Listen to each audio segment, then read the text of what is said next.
बिस्मिल्लाहिर्रहमानिर्रहीम। अस्सलामुअलैकुम नाज़रीन, उर्दू स्टार पर हम आपको खुशामदीद कहते हैं।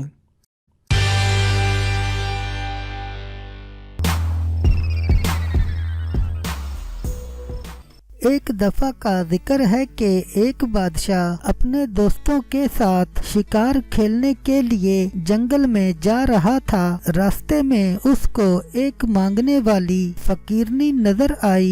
वो फकीरनी बादशाह के दिल में उतर गई। उसने अपने दोस्तों को बताया कि मेरा दिल इस पर आ गया है। तो पहले तो सब दोस्त हैरान हुए कि कहाँ ये बादशाह और कहाँ ये दर दर मांगने वाली फकीर। उन्होंने बादशाह सलामत को समझाया कि बादशाह सलामत ये आपके मेयार की नहीं है, मगर बादशाह का दिल उस पर फिदा हो चुका था पूरी तरह। बादशाह ने किसी की ना मानी, सब ने बहुत समझाया, मगर बादशाह का कहना था कि मैं इससे शादी करूंगा। अब बस बादशाह सलामत शिकार खेलने की बजाय खुद उस फकीरनी के हाथ शिकार हो चुके थे। शिकार पर जाना मुलतवी करके बादशाह सलामत उस फकीरनी को महल में लेकर आ गया। अब महल के सभी लोग हैरानो परेशान के बादशाह सलामत को इस फकीरनी में क्या अच्छा लगा है जो शादी करने चले हैं। खैर सब खामोश रहे।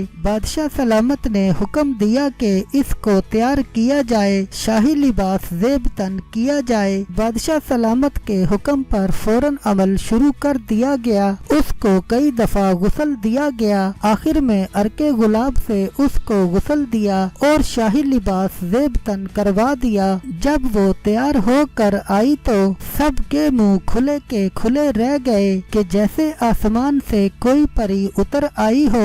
सब वाह वाह सुबहान अल्लाह करने लग गए। बादशाह सलामत की जोहरी आंखों की सब दाद देने लग गए और बादशाह सलामत भी खुशी से झूम उठे। महल में हर तरफ खुशियां रक्स करने लगी। बादशाह सलामत ने अपनी शादी की खुशी में 3 दिन तक पूरी रियासत का खाना पीना अपनी तरफ से देने का ऐलान कर दिया और बहुत धूमधाम से शादी की रस्में अदा की गईं। शादी हो गई। बादशाह सलामत अपनी नई मलका का साथ पाकर बहुत खुशो खुरम थे। नई मलका भी खुश थी। कुछ अरसे तक सब कुछ ठीक ठाक चलता रहा। फिर आहिस्ता आहिस्ता नई मलका की तबीयत खराब रहने लगी। बादशाह सलामत ने नोट किया कि नई मलका खाने पीने में बहुत थोड़ी सी मिकदार खाती हैं। तो शाही तबीब को बुलवाया गया। उसने नबज देखी तो कहा बादशाह सलामत नई मलका बिल्कुल ठीक है, परेशानी की कोई बात नहीं, मगर नई मलका की तबीयत दिन ब दिन बिगड़ती जा रही थी। शाही खानसामा को हुक्म दिया जाता है बेहतरीन से बेहतरीन खाने बनाए जाएं, मगर नई मलका कुछ भी ठीक से ना खाती।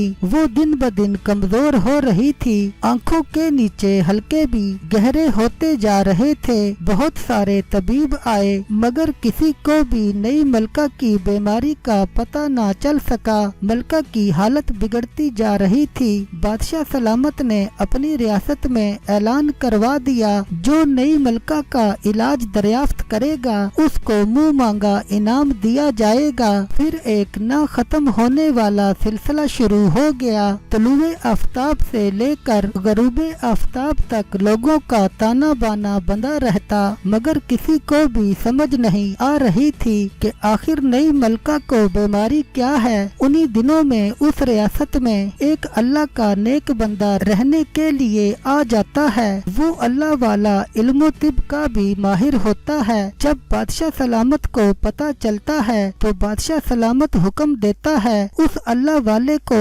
इज्जतो एहतराम के साथ महल में लाया जाए। बादशाह के हुक्म पर फौरन सिपाही उस बुजुर्ग तबीब के पास पहुंच जाते हैं। वो बुजुर्ग अल्लाह की इबादत में मसरूफ होते हैं। जैसे ही वो इबादत से फारिग होते हैं तो उन सिपाहियों से पूछते हैं कि किस लिए आए हो।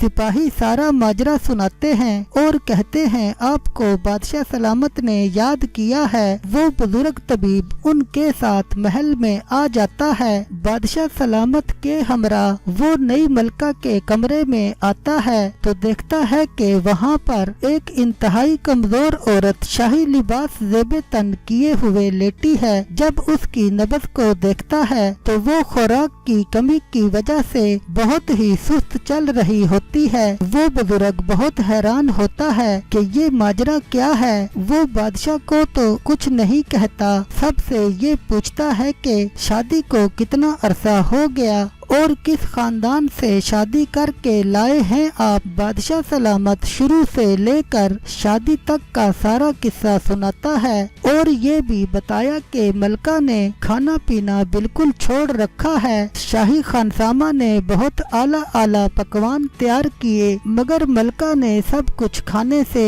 इनकार कर दिया। वो बुजुर्ग तबीब कहता है आपकी मलका का इलाज मैं करूँगा। बादशाह सलामत अफसुर्दा सी हंसी हंस कर कहता है अल्लाह वालों सब यही कहते हैं और जब आते हैं मगर कामयाब कोई नहीं हुआ आज तक। वो बुजुर्ग खामोश रहते हैं और बादशाह सलामत को कहते हैं मैं आपकी मलका का इलाज किसी इनाम की लालच में करने नहीं आया। बादशाह कहता है ठीक है आप भी कोशिश कर लो।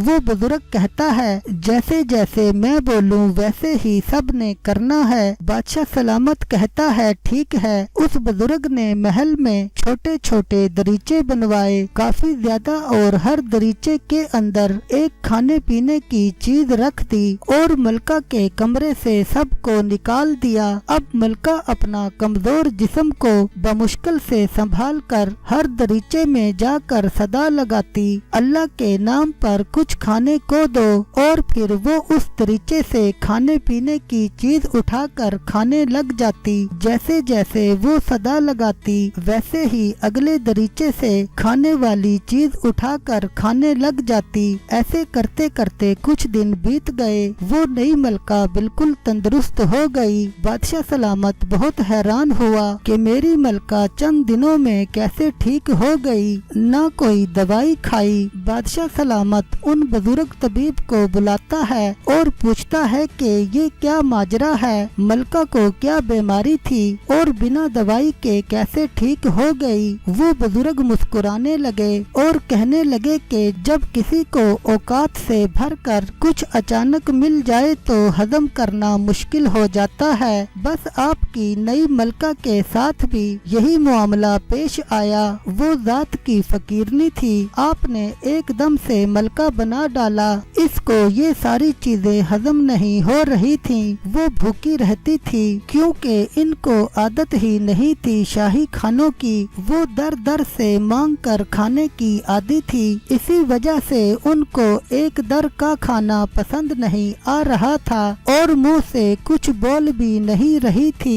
बादशाह सलामत को जब उन बुजुर्ग तबीब की बात समझ आई तो बादशाह ने फौरन ही अपनी नई मलका को आजाद कर दिया और कहा कि सच फरमाया आपने, इंसान को अगर उसकी औकात से बढ़कर मिल जाए तो वो हजम नहीं कर सकता, चाहे फिर वो इज्जत हो या कोई खाने पीने वाली चीज हो।